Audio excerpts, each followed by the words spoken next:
ভাই দেখেন, আপনারা জুলাই আন্দোলন করছেন, শেখ হাসিনা সরকারের পতন ঘটিয়েছেন, স্বৈরাচার বিলোপ করছেন দেশকে, সব ফাইন, উইথ ডিউ রেসপেক্ট।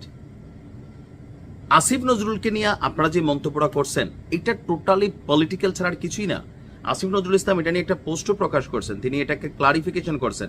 বাংলাদেশের মানুষ জানে আপনারা তো বিলেত থেকে আসেন, এই দেশে ছিলেন, এখনো না ওয়েস্টিনে খান, নীলা মার্কেটে গিয়ে ফিলারে খান, কিন্তু বাস্তবতা তো হচ্ছে আপনারাও 3 দিন আগে এগুলা থেকে উঠে বড় হয়ে আসছেন, তাই না? এটা সত্য যে বাংলাদেশের সব ডাক্তার এই ক্যারেক্টারের না, কিন্তু ম্যাক্সিমাম জায়গা গেলে আমরা তো এগুলোই দেখি। এখন অনেককে হয়তো হাসপাতালের সিস্টেমে এসে বানতে বাধ্য হয়, অনেকে স্বেচ্ছায় করেন, বাট অনেকে করেন না, এদেরকে পাশ কাটানোর চেষ্টা করেন, কথা সত্য। কিন্তু বিষয়টা তো এমন না যে মানে পুরো বাংলাদেশে এসব ঘটনা নাই। সবকিছু নিয়ে পলিটিক্স করেন না, তাহলে এনসিপির ইজ্জত এমনিই কিন্তু অর্ধেকটা খুইয়া গেছে, বাকিটা চলে যাবে আপনাদের এসব ফাঁকনামির কারণে। আচ্ছা, ডক্টর আসিফ নজরুলের মন্তব্যকে গিরা এটা নিয়ে পলিটিক্সের কোনো সুযোগ নেই, এটা জাতীয় স্বার্থ, উইথ ডিউ রেসপেক্ট। কি বলছেন? দেশের চিকিৎসা পেশা সম্পর্কে আইন উপদেষ্টা আসিফ নজরুল যে মন্তব্য করছে সেটা নাকি চরম দায়িত্ব জ্ঞানহীনতা এবং রাষ্ট্রবিরোধী অবস্থানের সামিল বলে আখ্যা দিয়েছে জাতীয় নাগরিক পার্টি। খালি তোমরা এই রাষ্ট্রবিরোধীর আখ্যা দিবা বাবা।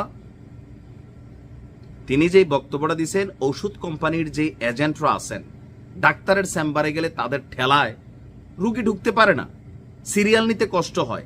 বাংলাদেশে এটা তো কমন চিত্র, 95% জায়গাতে এইটা কিন্তু কমন চিত্র, 5% জায়গায় মানে হয়তো ভিন্ন। এখন আসিফ নজরুল যখন বলছেন, হয়তো দুইটা কথা বেফাস বলে ফেলছেন, ধরে নিলাম।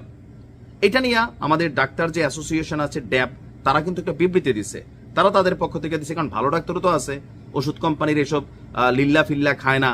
আবার এই ওষুধ কোম্পানি যে লিল্লা ফিল্লা দেয় আমার চাকরি, আমার পরিবার আপনার পরিবারই করে ভাই, করতেছে না, পেট চালাইতেছে। এখন কি করবে ভাই, এই দেশে তার অন্য কিছু নাই, আলাদা কর্মসংস্থান 3-0 এগুলা কোনো কিছু কাজ হচ্ছে দেশে, হচ্ছে না।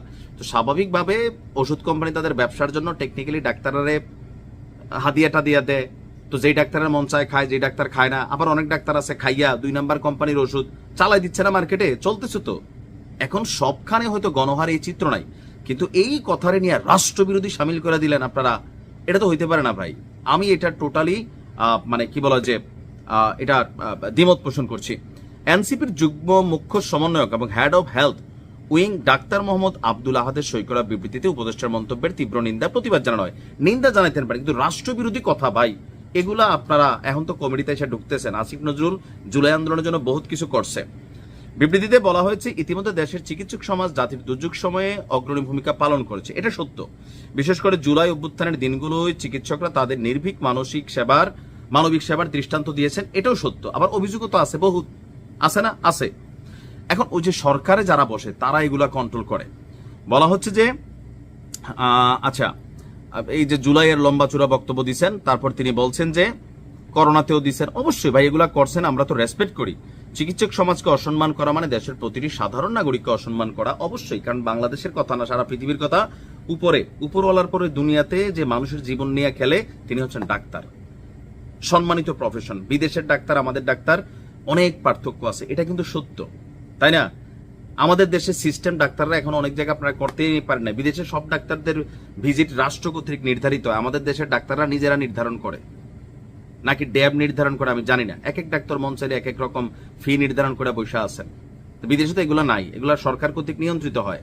প্রাইভেট ক্লিনিক করতেও হিসাব বিকাশ করে করা লাগে, মানে এই বিষয়গুলো কিন্তু আপনি অস্বীকার করার সুযোগ নাই। এখন জাতীয় নাগরিক পার্টি দৃঢ়ভাবে বিশ্বাস করে, চিকিৎসকদের অবমাননা করে কারো ব্যক্তিগত জনপ্রিয়তা বাড়ানো যায় না, বরং জনগণের আস্থা নষ্ট, স্বাস্থ্য ব্যবস্থা বিপর্যস্ত হয়। আসিফ নজরুলের মতন অন্তর্বর্তী সরকার উপদেষ্টার এবং দায়িত্বজ্ঞানহীন বক্তব্য সরকারের গ্রহণযোগ্যতা এবং বিশ্বাসযোগ্যতাকেই প্রশ্নবিদ্ধ করতে পারে। অবশ্যই প্রশ্নবিদ্ধ করবে না কেন? চিকিৎসা খাতে এই যে আমাদের ফরিদা আপা কি ভূমিকা নিছেন, ওনার এপিএসে তো 100 কোটি টাকার বাণিজ্য করে ফেলছে ভাই, আপনি কি এগুলো দেখেন নাই? এগুলো নিয়ে আপনারা দিচ্ছেন যে ওনার এপিএস না পিএস নাকি হেজেই টাকাটা মারছে, তার বিরুদ্ধে আপনারা কি ব্যবস্থা নিছেন এনসিপি থেকে? দেখেন, এই পলিটিক্সের খাতিরে পলিটিক্যাল কথা বলেন না। আসিফ নজরুলের বক্তব্য সাধারণ মানুষের কাছে গ্রহণযোগ্য, তবে হ্যাঁ, শতভাগ ডাক্তার করাপ্টেড না। এদেশে ফেরেশতার মতন ডাক্তার আছে, আমরা পত্রিকাতে দেখি না? বিনা টাকায় কিডনির অপারেশন করে, ডেলিভারি করে, শূন্যতে খাতনা করে, গরিব মানুষ থেকে ফ্রি চিকিৎসা দিচ্ছে, ওষুধ দিচ্ছে। ডাক্তাররা বিভিন্ন জায়গায় ক্যাম্পেইন করতেছে, রোটারি করতেছে, এগুলো সবাই ভালোবাসে। কিন্তু অনেক জায়গায় না, 95% ক্ষেত্রে আমরা হাসপাতালে গেলে এই ওষুধ কোম্পানির হুন্ডা দেখি, তো তার আর কি দোষ আসেনি? যারা যায় তারাও ফ্যাটের দায়ে যায়, চাকরি করে ভাই। কোম্পানি বানাইয়া ওই যে পয়সা কামাইতেছে বড় বড় সারেরা, তো এমার টেমার দিয়া কোম্পানি চলে, ডাক্তারদের কাছে যায়, ডাক্তাররাও অনেক জায়গাতে এগুলাতে পা দেয়, আবার অনেকে পা দেয় না। তো দেয় না সংখ্যাটাই তো কম, দেয় তো বেশি। ভালো ওষুধ কোম্পানি যাবে, ডাক্তারের কাছে রেফার করবে, সেটা ঠিক আছে, কিন্তু মানে অনেক জায়গায় যাচ্ছে তাই অবস্থা। এখন